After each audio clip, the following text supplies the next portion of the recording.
Hello, everybody, and I'm Teepa Snow, and with me today is Kiplee Bell. Hey, Kiplee. How are you? I am well. And today we're going to address a topic of concern. There's this phrase, there's a statement of like, if you have a really big project that you need to get done, ask a busy person because busy involved people get things done. And I've been in that position. I've been asked to do things, and yeah, I figure out how to get it done. And then somebody else has it, yeah, and I figure because it's valuable. And so that ability to say, wait, I need a pause. I need to take care of myself is super hard to get ourselves to do sometimes, particularly as we look around us and we're seen as really skilled at what we do. And so people need us. And that desire to feel that we're making a difference, and we are, gets to a place where we can have what we sort of refer to as burnout or care exhaustion, care fatigue. And so I'm curious, Kiplee, your take on all that. Yes, I'm a mom, I'm a wife, clinician, caregiver, okay? Caregiver to a mom who's 90 with vascular dementia.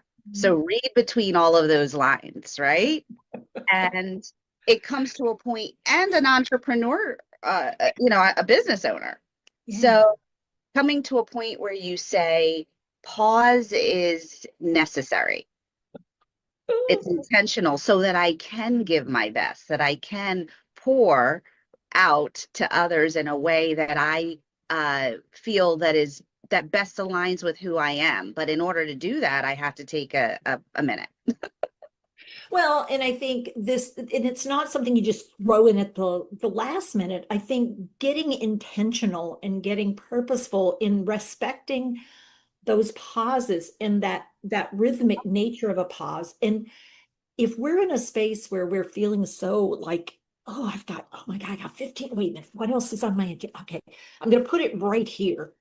And it's like, well, that's not really pausing for true healing and true regeneration and truly giving yourself the space to reflect and decide, what else do I want in my toolkit? So the next time I come out here to provide this support, this care, I'm richer. I am enriched and I feel empowered because I have done something for me and with me after this pause that I am rested and I am ready to engage in something a little different, a wider, a bigger, a different view, like a respectful, oh, I'm now seeing this in a different way, and it gives me the opportunity to share it in a different way. Absolutely. And it to your point about healing, it's an opportunity to prioritize your yes. To prioritize your yes, to not be always the yes, to understand that boundaries are necessary and which yes is most important. For what purpose? I mean, so for me, like for as an example, I usually work in the healthcare scene a lot, and in families and in communities and in the art of working with people who have aging systems, aging brains, aging families, aging situations, physical, cognitive, social. How do we do that well? And yet, I would also say, usually I'm not over in the financial stream. And yet, recently I was working with financial advisors who go, I have no experience really with how to do this thing when I'm starting to notice, wow, some really great clients are starting to show me things that I'm not sure what to do about.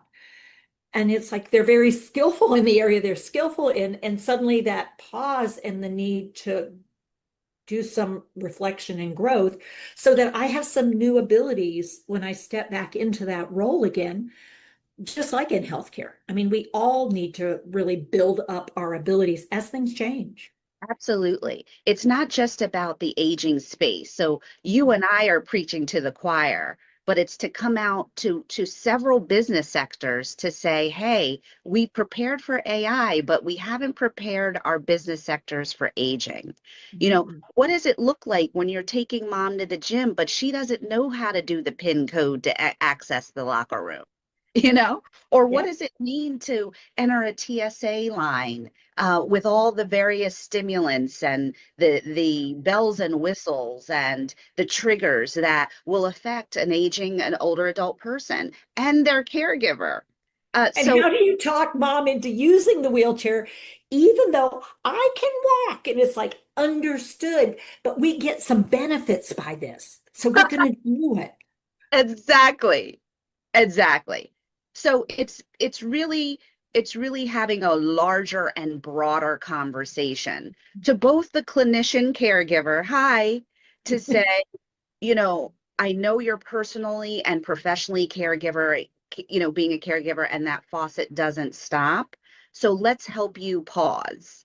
And it's also to say, hi, you're not in the aging space, an older person, the idea of caring in a non-geriatric, non-medical space freaks you out. Like, let's help you understand what this looks like, and Yeah. how to position your business adequately to address these concerns that are here. Yeah, because success for any business is meeting your customers where they are. And the reality is we have an aging customer base out here. And not everybody is open to the idea of, well, I don't want to place my order on your app. Do you have servers who can say, not using the app? All right, let me ask you a couple questions to find out which part of our menu is going to serve you best. I'm going to pull up my app so you and I can have a conversation while I use the app. But if Exactly. I mean, having a young server say, well, if you don't use the app, we can't get your order in, is not going to be what the owner of the restaurant wants to hear as they walk by that table. And yet, a younger person without skill building from someone is not going to know that ability because to them, it's just ridiculous that they won't use the app. That's it. You nailed it. That's why I love you. That's why you're the GOAT. It's the truth. It's the truth. So many examples of the older adult person in a climate that they don't recognize, which increases the caregiver burden and stress. Like, let's talk about that. Like, the caregiver burden and stress isn't me wiping mommy's behind, okay? The caregiver burden and stress is I want to enjoy my meal with mom. Like, can we order off the menu and not deal with the app? Or, can you give her a band that recognizes her personal identifier so she could access the locker room at the gym or the hotel room? Or, is your So, airport attendant trained in this model to yeah, understand that we need a little more patience, we need a little bit more time before see my boarding? sunflower lanyard. This means something. It means there's a hidden disability here. And so acknowledging and recognizing we need more in before we can offer something out. Absolutely. And so you have put together a remarkable way in which to pause. And what's really wonderful about it, quite honestly, is there's some, at this moment in time, some low cost possibilities to come and participate. And that's really what we're wanting people to realize is we're actually offering in this space a real pause point to go and do some of this. So tell us a little bit about the program you have put together, Kiplee, because it Absolutely. is for these people we're talking about here. Yes. So my retreat is called Heal, Pause, Fill. We're going to fill our cups because we would have taken the intentional time to rest. And then pour. We will come back rejuvenated and able to pour in our respective spaces. Heal, fill, pour. An opportunity to just intentionally rest and to recognize that intention to be off duty on purpose, to come, I'm going to join yourself and myself, our breathwork specialist, um, our GOAT in the physical therapy realm, to talk about various ways to approach the older adult person in various sectors, but also to take the time to just be still. I've created so many curated opportunities for spa wellness, breath work, floating meditation in the sea of Hawaii, in Kauai.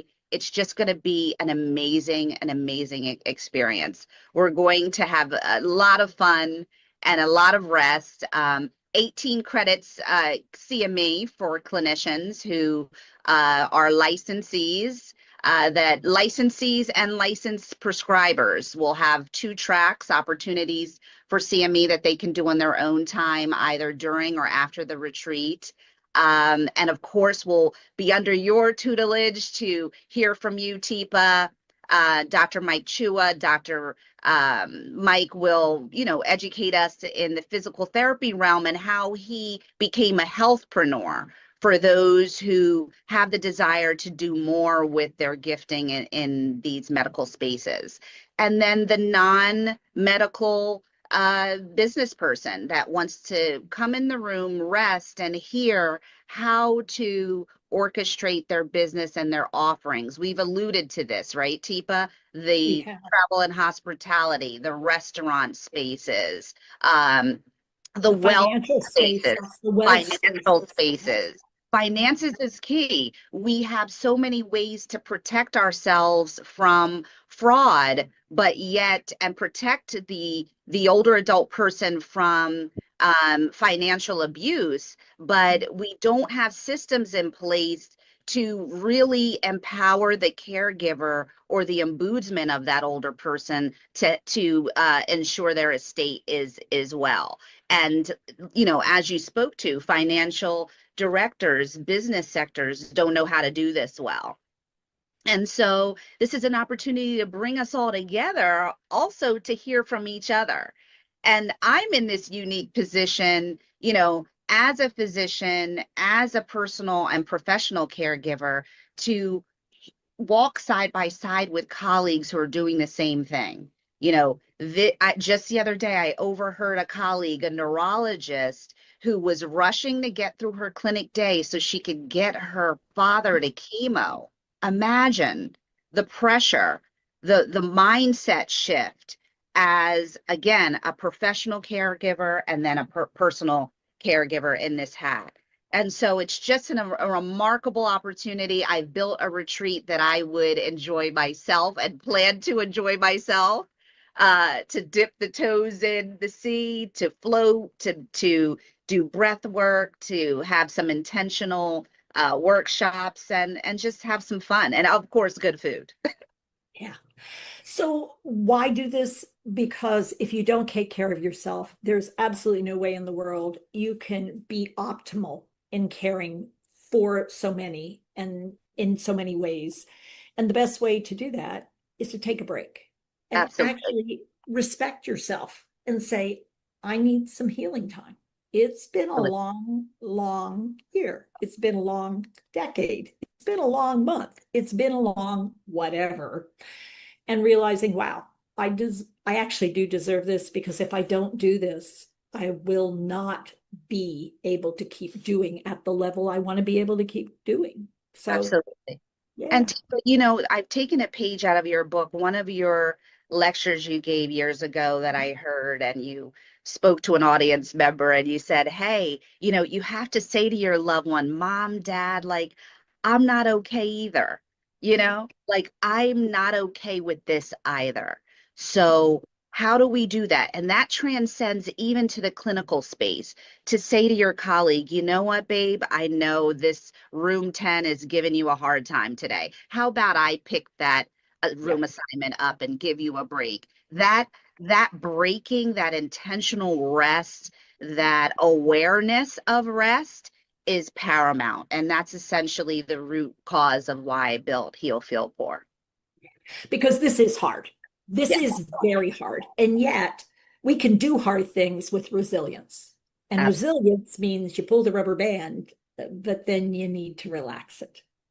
Yes. And then you need to put it down for a few minutes and give yourself a break.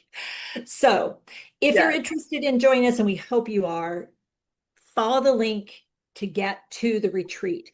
If you just want to find out more about Kiplee Bell and what she's up to, check out the link to her connections, because we're coming together because we believe together we can make a difference in the world and in the lives of people who care. All right, Absolutely. everybody.